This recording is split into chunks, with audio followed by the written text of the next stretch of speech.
बिस्मिल्लाहिर्रहमानिर्रहीम स्टार्ट करते हैं एक्सरसाइज 1.4। इसमें जो हमने लास्ट वीडियो में लॉ ऑफ एक्सपोनेंट्स पढ़े उनका इस्तेमाल होगा। स्टार्ट करते हैं question number 1 part 1। Question number 1 is simplify the following. Part 1 is 3 की पावर 5 अपॉन 3 की पावर 2।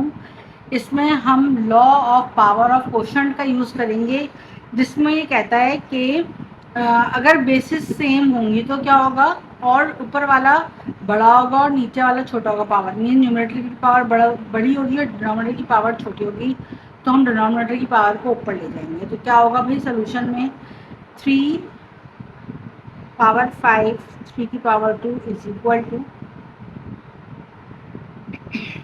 5 इंटू 3 की पावर -2 इज इक्वल टू 3 की पावर 5 -2 इज इक्वल टू 3 की पावर।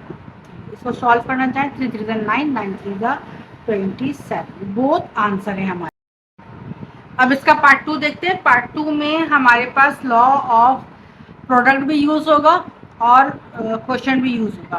पहले हम ऊपर वाला सॉल्व कर लेते हैं। इसमें ये कहता है कि क्या होगा 2 की पावर 4 5 की पावर 3 और 10 की पावर 2। अब देखें बजाय हमने क्या पढ़े कि बेसिस सेम होनी चाहिए तो काम होंगे। तो इसमें हम क्या कर सकते हैं कि जो 10 है इसका हम फैक्टर बना दें। कैसे? 2 की पावर 4 इंटू 2 की पावर 5 की पावर 3 अपॉन 10 को हम ऐसे भी लिख सकते हैं 2 इंटू 5 और इसकी पावर 2। अब ये 2 इसके साथ भी, ये 2 इसके साथ भी है, मीन्स 2 की पावर 4 इंटू 5 की पावर 3 अपॉन 2 की पावर 2 इंटू 5 की पावर 2। अब बेसिस सेम हो गई। अब इनको हम ऊपर ले जाएंगे। कैसे करेंगे भाई? 2 की पावर 4 इंटू 2 की पावर -2 इंटू 5 की पावर 3 इंटू 5 की पावर -2। ये दोनों ऊपर जाएंगे, पॉजिटिव हैं दोनों पावर्स, ऊपर जाके नेगेटिव हो जाएंगी। अब क्या होगा? 2 की पावर बेसिस सेम हो गई, 4 -2 इंटू 5 की पावर 3 -2।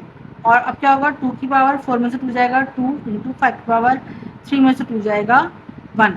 ठीक है, यहाँ पे भी हम इसका आंसर कंप्लीट कर सकते हैं। चाहे तो हम इसको आगे सॉल्व कर सकते हैं। 2 की पावर 2 का मतलब होता है 2 2 ज़ा 4 into 5 which is equal to 4 5 ज़ा 20। दोनों हमारे आंसर हो सकते हैं।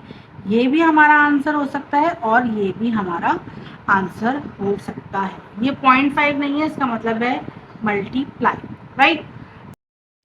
पार्ट 3 में हमें क्या करना है, इसके अंदर ये पूरी हमारी एक बेस है ये, और ये हमारी पूरी एक बेस है। अब क्या करेंगे इसके अंदर a प्लस बी का square into a plus B. अब ये क्या है? 1 था ना, कोई पावर नहीं होती, 1 होती है, ऊपर जाएगा तो ये -1 हो जाएगा। फिर c प्लस डी की power 3 into C plus D की पावर -2। अब क्या होगा भाई? अब ये होगा a प्लस बी, 2 में से बन जाएगा 1 इंटू सी प्लस डी, 3 में से 2 जाएगा 1। इसको या तो यूं करके लिख सकते हैं 3 -2 और ये हो जाएगा a प्लस डी और c प्लस डी। ये हमारा हो जाएगा आंसर, राइट। अब देख रहे हैं हम एक्सरसाइज 1.4 पर क्वेश्चन नंबर 2। इसमें कह रहा है simplify using law of exponent. वही सेम क्वेश्चन नंबर 1 जैसा ही है, इसमें हमें लॉज यूज करने हैं। अब देखें इसका पार्ट 1। इसमें कहता है 1/3 की पावर 4 मल्टीप्लाई 1/3 की पावर 5 मीन्स बेसिस सेम है। जब बेसिस सेम होती है तो क्या होता है? पावर प्लस हो जाती है। 1/3 into 4 plus 5 is equal to 1/3 5 plus 4 9। ये हमारा आंसर हो जाएगा।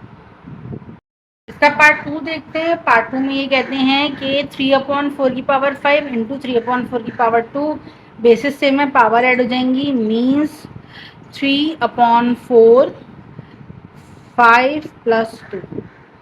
3/4 5 plus 2 is equal to 7। Basis same होंगी तो पावर ऐड होंगी। अब इसका पार्ट 3 देख लेते हैं। पार्ट 3 में ये कह रहे हैं -4/5 की पावर 3 मल्टीप्लाई -4/5 की पावर 5। दोनों की देखें बेसिस सेम है, वही पावर ऐड हो जाएंगी। -4/5 3 प्लस 5 -4/5 3 प्लस 5 8। अच्छा, मैंने आपको लास्ट में बताया था, लास्ट एक्सरसाइज में, लास्ट क्वेश्चन में, कि अगर पावर इवन होती ऑड होती तो हम नेगेटिव साइन रखेंगे, और अगर पावर इवन हो जाएगी तो हम नेगेटिव को पॉजिटिव में चेंज कर देंगे। तो इसका आंसर आएगा 4/5 की पावर 8, राइट, क्योंकि 8 जो है वो इवन नंबर है, तो ये माइनस की साइन इसकी खत्म हो जाएगी। अब इसका पार्ट 4 देखते हैं। पार्ट 4 में ये कह रहा है -3 × 5 की पावर 2, मीन्स ये कि बेसिस सेम नहीं है, इसका मतलब दूसरा लॉ लगेगा पावर ऑफ पावर का। 3 जो है वो 2 पे भी आ जाएगा और 3 जो है वो 3 पे भी आ जाएगा। तो हम इसको लगाएंगे -3 की पावर 3, क्योंकि माइनस की साइन है इस वजह से 3 को ब्रैकेट में लेंगे, मल्टीप्लाई बाय 5 की पावर 2 × 3। 2 × 3 क्यों हुआ? क्योंकि हमें पता है कि जब पावर ऑफ पावर होती है तो दोनों आपस में मल्टीप्लाई हो जाते हैं। अब इसमें दो लॉ लगे हैं, एक प्रोडक्ट का भी लगा है और एक पावर ऑफ पावर का भी लगा है। अब इसके बाद देख लेते हैं कैसे सॉल्व होगा। -3 की पावर ये ऐसी आ जाएगी, -3 की पावर 3 × 5 की पावर 2 3 × 6, यही हमारा आंसर हो जाएगा। इसको चाहे तो आगे हम सॉल्व कर सकते हैं। कैसे? 3 की पावर 3 निकाल कर सॉल्व कर लेंगे और 5 की पावर 6 निकाल कर सॉल्व कर लेंगे, और फिर इसको आपस में हम मल्टीप्लाई कर देंगे। पार्ट 5 देखते हैं। पार्ट 5 में ये कह रहे हैं, देखें अब पार्ट 5 में भी दोनों लॉ यूज होंगे, एक प्रोडक्ट का भी यूज होगा और पावर ऑफ पावर का भी यूज होगा। इसमें क्या होगा, 3 के ऊपर 3 पावर आ जाएगी, मल्टीप्लाई बाय -4 के ऊपर 2 × 3। अब क्या होगा, 3 की पावर 3 एज इट इज रहेगी, मल्टीप्लाई बाय -4 2 3 × 6, -4 की पावर 6। अब मैंने क्या बताया था कि अगर इवन होगी तो ये माइनस का साइन खत्म हो जाएगा, तो क्या हो जाएगा 3 की पावर 3 मल्टीप्लाई बाय 4 की पावर 6, ये हमारा आंसर हो जाएगा। हम चाहें तो इसको अगर सॉल्व कर सकते हैं, लेकिन बुक के अंदर यहीं पे क्योंकि सिर्फ एक्सपोनेंट्स को लॉ के जरिए से सिंप्लीफाई करना है तो हम यहीं पे इसको छोड़ देंगे, वरना चाहें तो हम आगे से सॉल्व कर सकते हैं। 3 की पावर 3 का सॉल्व करके निकाल सकते हैं, 4 की पावर 6 को हम सॉल्व करके निकाल सकते हैं। अब नेक्स्ट पार्ट देख लेते हैं, पार्ट नंबर 6। इसमें ये कहते हैं कि पार्ट 6 में कहते हैं कि नंबर की जगह अल्फ़ाबेट से -a/bc मल्टीप्लाई बाय -a/bc। अब देखिए बेसिस सेम है तो क्या होगा, प्रोडक्ट बेसिस सेम है, प्रोडक्ट वाला लगेगा, क्या हो जाएगा a -a/bc, पावर प्लस हो जाएंगी 5 + 4, तो -a/bc पावर हो जाएगी 9, राइट। अब अगर ये ऑड है तो ये माइनस की साइन चेंज नहीं होगी, अगर ऑड नहीं होता तो ये चेंज हो जाती है। अब इसमें एक और रूल लग सकता है कोशेंट वाला, इसको हम कैसे कर सकते हैं, -a की पावर 9 b की पावर 9 और c की पावर 9, ये आंसर आएगा हमारे पास, राइट। पार्ट 7 देख लेते हैं इसका। पार्ट 7 में ये कह रहे हैं बेसिस सेम है, पावर ऐड हो जाएंगी simple, -c/d 2 + 3 + 5 is equal to -c/d 2 + 3 5 5 + 5 10, ठीक है। अब चाहें तो हम इसको यहाँ पे भी आंसर रोक सकते हैं और हम इसको आगे सॉल्व करना चाहें तो -c की पावर 10, अब -c है तो इवन पावर है तो माइनस खत्म हो जाएगा, तो माइनस की जगह ये सिर्फ c हो जाएगा, c की पावर 10/d की पावर 10। बुक में देख लेते हैं, बुक में क्या आंसर दिया हुआ है, उसके हिसाब से हम इसको अपना आंसर कंफर्म कर लेंगे। बुक के अंदर जनाब इसका आंसर दिया हुआ है जी, बिल्कुल c की पावर 10 d की पावर 10, यही आंसर दिया हुआ है बुक में इसका, तो यहाँ पे ये हमारा आंसर आ जाएगा, राइट। अब इसका पार्ट 8 देख लेते हैं। पार्ट 8 में ये कह रहे हैं कि किस बीच में अल्फ़ाबेट के बीच में कोई साइन नहीं होता, मीन्स मल्टीप्लाई का साइन होता है, मतलब m जो सेम बेसिस हैं उनको पहले तो एक तरफ करके लिखेंगे, m n की पावर 2 n की पावर 3 t की पावर 4 t की पावर 7। किसी भी गलती से बचने के लिए एक स्टेप एक्स्ट्रा कर ले, कोई मसला नहीं है, ना टाइम लगता है इतना। 1 2 3 4 5 6 हमारे पास टर्म्स हैं, 1 2 3 4 5 6 टर्म्स होगी। अब क्या करेंगे, लाइक वाइज टर्म को हम ऐड करा देंगे, पावर्स को दोनों m है, 1 + 5 × 2 + 3 × 4 + 7, राइट। अब क्या होगा, m की पावर 6 हो जाएगी, n की पावर 5 हो जाएगी और t की पावर 11 हो जाएगी, यही हमारा आंसर हो जाएगा। नेक्स्ट देखते हैं पार्ट 9। पार्ट 9 में भी सेम ऐसे ही सॉल्व होगा। पहले लाइकवाइज टर्म्स को हम एक साथ कर लेंगे, जैसे ए स्क्वायर इंटू ए क्यूब इंटू ए फोर। एक दो तीन ए के हो गए। अब उसके बाद बी के कितने, दो हैं, B square into B four. अब सी के कितने, दो हैं, C five into C three. एक दो तीन चार पाँच छः सात, एक दो तीन चार पाँच छः सात, राइट। अब क्या करेंगे, 2 + 3 + 4 इंटू बी, 2 + 4 इंटू सी, 5 + 3। अब क्या होगा, ए 3 + 2 5, 5 + 4 9 इंटू बी 2 + 4 6 इंटू सी 5 + 3 8। ये हमारा आंसर है। इसमें हमारा पहला वाला लॉ लगा है जिसमें सॉरी हाँ, पहला वाला लॉ लगा है जिससे बेसिस सेम होती हैं और पावर ऐड हो जाती है। एक्सरसाइज 1.4 का क्वेश्चन नंबर 3 देख लेते हैं। सेम सवाल है, simplify using the law of exponent. इसके अंदर पावर ऑफ पावर लगेगा, लॉ ऑफ पावर। पहला सवाल है 5 × 2 × 3। अब क्या होता है, हमने पढ़ा था लास्ट वीडियो के अंदर कि जब इस तरीके से होगा तो इसका मतलब होगा जो पावर होगी वो आपस में मल्टीप्लाई हो जाएगी। 5 × 2 × 3 इज इक्वल टू 2 3 ज़ा 6। यही हमारा आंसर हो जाएगा। पार्ट 2 देख लेते हैं इसका।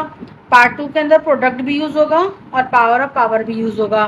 क्या कह रहे हैं इसके अंदर, x की पावर भी 5 हो जाएगी, सॉरी पहले x इंटू वाई की पावर 3 इंटू 5 है, तो ये हो जाएगी x y 3 5 ज़ा 15।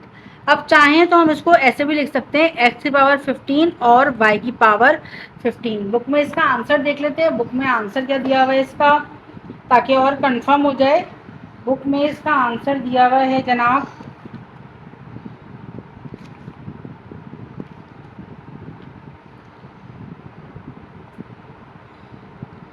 जी बुक में इसका यही आंसर दिया हुआ है, x की पावर 15 और y की पावर 15, राइट। अब इसका पार्ट नंबर 3 देख लेते हैं। पार्ट नंबर 3 में क्या कह रहे हैं, पार्ट नंबर 3 में कह रहे हैं कि -4 की पावर 2 है, उसकी पावर 5 है, मीन्स -4 की पावर 2 इंटू 5, -4 की पावर 5 2 5 ज़ा 10। जब इवन पावर होती है तो माइनस की साइन खत्म हो जाती है, मतलब 4 की पावर 10। ये हमारा आंसर हो जाएगा। अब पार्ट 4 में कहते हैं कि -3 की पावर 3 है, -4 की पावर 2 है और होल की पावर 3 है, मीन्स ये 3 2 से ही मल्टीप्लाई होगा और ये 3 3 से मल्टीप्लाई होगा। -3 की पावर 3 इंटू 3 मल्टीप्लाई बाय -4 की पावर 2 इंटू 3, -3 की पावर 3 3 ज़ा 9 मल्टीप्लाई बाय -4 की पावर 3 2 ज़ा 6। जब हमारे पास पावर इवन में होती है तो माइनस की साइन खत्म हो जाती है, जब ऑड में होती है तो माइनस की साइन एज इट इज रहती है। तो उसका आंसर आएगा -3 की पावर 9 मल्टीप्लाई बाय 4 की पावर 6। ये हमारा आंसर हो जाएगा। पार्ट 5 है क्वेश्चन नंबर 3 का, बी की पावर 2 मतलब बी स्क्वायर अपॉन 5 की पावर 3, मतलब ये 3 जो है वो बी स्क्वायर के ऊपर भी है और 5 के ऊपर भी है। तो इसको कैसे करेंगे, बी स्क्वायर इंटू 3 अपॉन 5 की पावर 3, ये हो जाएगा बी की पावर 2 3 ज़ा 6 अपॉन 5 की पावर 3। यही हमारा आंसर हो जाएगा। 6 पार्ट देख लेते हैं, ये भी डबल पावर का है, पावर ऑफ पावर का, और क्वेश्चन का लॉ भी यूज हो रहा है, क्वेश्चन मतलब फ्रैक्शन का। तो इसमें क्या है, -4 अपॉन 9 और 2 इंटू 3 हो जाएगा। अब -4 अपॉन 9 3 2 ज़ा ये हो जाएगा 6। अब 6 है तो क्या होगा कि 6 है तो इसमें ये होगा कि जो माइनस की साइन है वो खत्म हो जाएगी, मतलब ये हो जाएगा 4 अपॉन 9 होल 6, और इसको हम ऐसे भी लिख सकते हैं 4 की पावर 6 अपॉन 9 की पावर 6। ये हमारा आंसर हो जाएगा।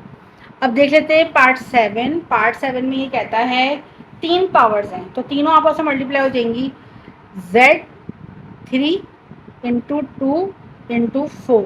आप चाहें तो इसको डायरेक्ट भी कर सकते हैं या चाहें तो इसको ऐसे भी कर सकते हैं, Z3 ऐसे ही रहेगा 2 इंटू 4। अब 2 इंटू 4 से 3 मल्टीप्लाई हो जाएगा, तो ये हो जाएगा 3 टू ज़ा 6, 6 4 ज़ा 24, z की पावर 24, ये हमारा आंसर आ जाएगा। पार्ट 8 देख लेते हैं। 8 पार्ट में सबसे पहले वाला रूल इस्तेमाल हो रहा है, बेसिस सेम है, पावर ऐड हो जाएंगी। तो क्या होगा, बेसिस सेम है, m रहेगी 1 प्लस 2 प्लस 3 प्लस 4 होल स्क्वायर और फिर उसके ऊपर भी 5 है। तो अब क्या होगा, m is equal to 1 plus 2 3, 3 plus 3 6, 6 plus 4 10, 10 square और फिर होल 5, सारी पावर आपस में मल्टीप्लाई हो जाएंगी। m 10 इंटू 2 इंटू 5, 10 टू ज़ा 20, 25 ज़ा 100, तो इसका हो जाएगा m की पावर 100, ये हमारा हो जाएगा आंसर। पार्ट 9 देख लेते हैं। पार्ट 9 में क्या कह रहे हैं, बेसिस सेम है, राइट। एक मिनट, मैं जरा इसका क्वेश्चन टैली कर लूँ कि क्वेश्चन ये सही है या नहीं।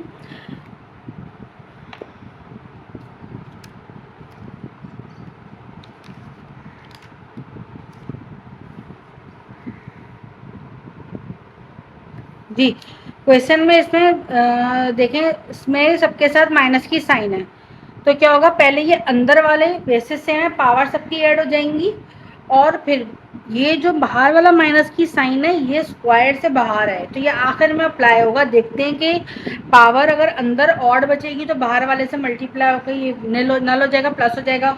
अगर अंदर पावर इवन बचती है तो अंदर वाला माइनस ख़त्म होगा और बाहर वाले माइनस को हम आंसर में इनकॉर्पोरेट करेंगे। चेक करते हैं इसको कि इसका सोल्यूशन क्या आ रहा है। यहाँ पे भी माइनस की साइन है। अब क्या होगा कि पहले बेसिस सेम है तो पावर ऐड हो जाएंगी, -0.1 2 प्लस 3 प्लस 4 और होल टू दी स्क्वायर। अब क्या होगा जनाब, माइनस, और ये बाहर ही माइनस है, 0.1 2 प्लस 3 5 5 प्लस 4 9 और 2 और ये माइनस। अब क्या होगा, नेक्स्ट स्टेप, -0.1 9 इंटू 2 और ये माइनस तो बाहर है ही है, -0.1 9 2 ज़ा 18 और ये माइनस साइन बाहर है। अब 18 हो गया तो ये वाली माइनस खत्म हो जाएगी और आंसर में हमारे पास आएगा -0.1 और इसकी पावर, इस तरह से हमारे पास आंसर आएगा। आंसर हम इसका चेक भी कर लेते हैं कि हमने सही सॉल्व किया है या नहीं। अच्छा जी, ये है 1.4, देखिए ये रहा इसका answer, -0.1 whole to the power 18 means ये कि इसको मैं इस तरीके से कर देती हूँ। अगर हम ऐसे करेंगे तो ये माइनस हटाना पड़ेगा, -1 बाहर है और 18 ये अलग से है, राइट। तो इस तरीके से हमारी कंप्लीट होती है एक्सरसाइज 1.4। नेक्स्ट हम स्टार्ट करेंगे टॉपिक कॉम्प्लेक्स नंबर का, फिर 1.5 स्टार्ट करेंगे। Stay tuned. और स्टूडेंट्स, अगर चैनल को सब्सक्राइब नहीं किया है तो प्लीज़ सब्सक्राइब कीजिए, बेल आइकन को प्रेस कीजिए ताकि नोटिफिकेशन आपको मिले और आप और हम साथ साथ क्लास 9 की मैथ्स को आगे सॉल्व करना स्टार्ट करें।